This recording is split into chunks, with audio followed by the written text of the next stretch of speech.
नमस्कार।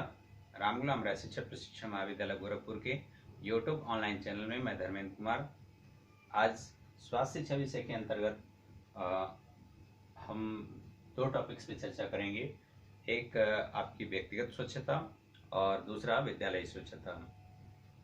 आइए सबसे पहले हम बात करते हैं व्यक्तिगत स्वच्छता की।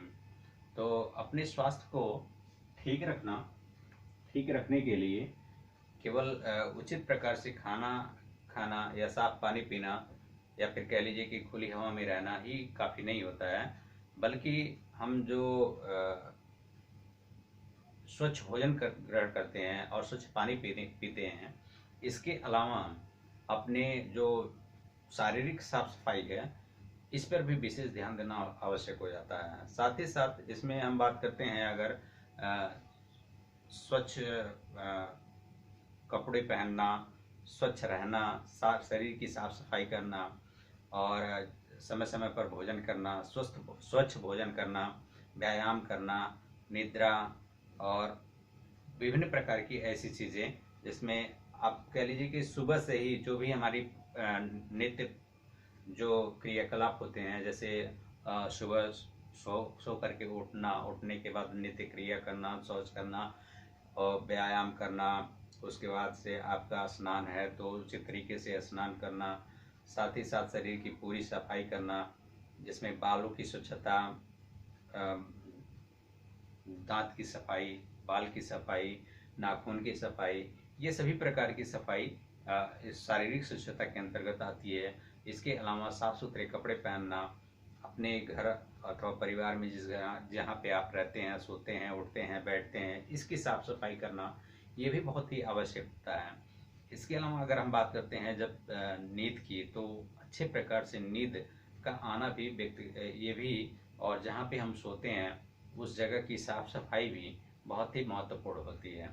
ये सभी चीज़ें जो है वो आपके व्यक्तिगत स्वच्छता के अंतर्गत आती हैं, जिसमें आपकी जो त्वचा से संबंधित है इसकी सफाई होना, बाल की सफाई होना, दांत की सफाई होना, नाक की सफाई होना, कान की सफाई होना, ये सभी आपके जो ज्ञानेंद्रियां हैं, इन ज्ञानेंद्रियों की साफ सफाई करना, ये विभिन्न प्रकार की जो इंद्रियां कह लीजिए, शारीरिक इंद्रियां कह लीजिए, इन सभी प्रकार की जो शारीरिक इंद्रियां हैं इनकी भी उचित तरीके से अगर हम साफ सफाई करते हैं तो ये सभी जो है आपके स्वास्थ्य पे काफ़ी प्रभाव डालती हैं और इनको हम व्यक्तिगत स्वच्छता के अंतर्गत लाते हैं।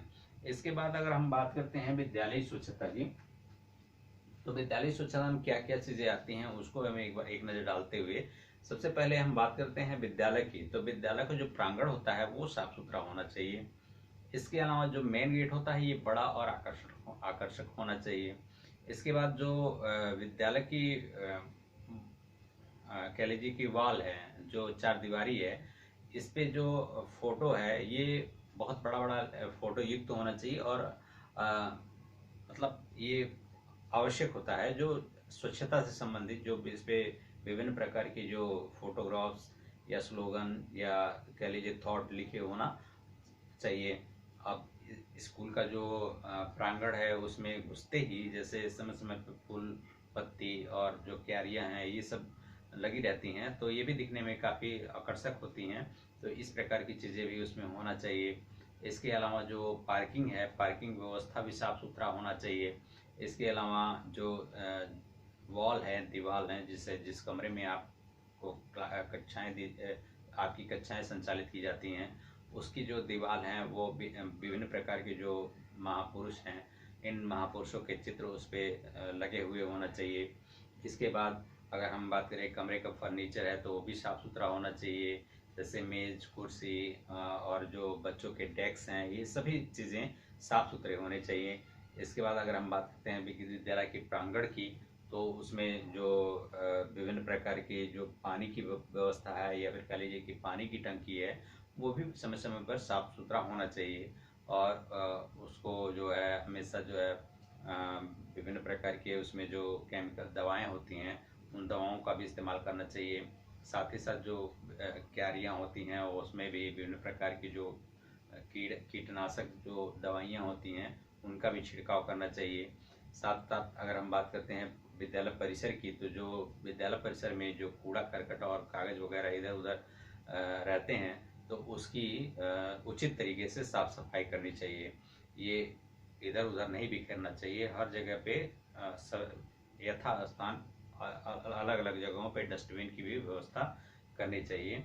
साथ ही साथ अगर हम बात करते हैं विद्यालय स्वच्छता में, तो सबसे महत्वपूर्ण बात होती है वहाँ पे जो पेयजल की है, तो वो साफ सुथरा और शुद्ध वाटर, कह लीजिए कि मिनरल वाटर का ही इस्तेमाल करना चाहिए। सरकारी जो अगर प्राथमिक विद्यालयों की बात करें तो वहाँ पे सरकार के द्वारा जो है सरकारी हैंडपंप की स्थापना की जा चुकी है।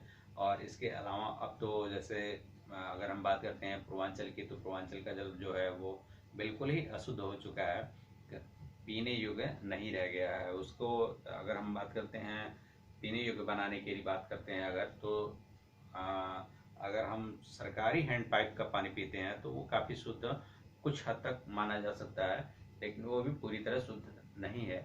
लेकिन अगर हम सरकारी हैंड पाइप के पानी का सेवन करते हैं तो हमारे स्वास्थ्य के लिए ठीक माना जाता है। अब इसके बाद अगर बात करते हैं जो शौचालय और मूत्रालय की बात करते हैं, तो वहाँ भी जो है वो नियमित साफ सफाई होनी चाहिए। क्योंकि देखने में आता है कि बहुत सारे ऐसे स्कूल हैं, उन स्कूलों में हर चीज़ की सुविधा तो होती है, पेयजल की सुविधा होती है, लेकिन शौचालयों की व्यवस्था नहीं होती है। और ऐसी स्थिति में वहाँ के जो भी बच्चे होते हैं उनको काफ़ी दिक्कतों का सामना करना पड़ता है। और विभिन्न प्रकार की अगर है भी तो साफ सफाई सही तरीके से नहीं हो पाती है, जिसके कारण वहाँ पे विभिन्न प्रकार की बीमारियाँ होने की संभावना होती है। तो इस स्थिति में हम बात करते हैं विद्यालय स्वच्छता की, तो सभी प्रकार की जो चीज़ें हैं, जैसे कि विद्यालय का प्रांगण, गेट बड़ा होना चाहिए, और जो क्यारियाँ हैं वो लगी हुई होनी चाहिए, फूल पत्तीदार होना चाहिए, स्वच्छ वातावरण होना चाहिए। ये सब भी बहुत ही ज़्यादा हमारे स्वास्थ्य को हमारे शरीर को स्वस्थ रखने के लिए सहायक होती हैं। इसलिए विद्यालय स्वच्छता के जो निम्न तथ्य बताए हैं ये भी महत्वपूर्ण होते हैं। ये आज की वीडियो में हम चर्चा किए हैं व्यक्तिगत स्वच्छता और विद्यालय स्वच्छता पर। अगले वीडियो में पुनः मुलाकात होगी, तब तक के लिए नमस्कार।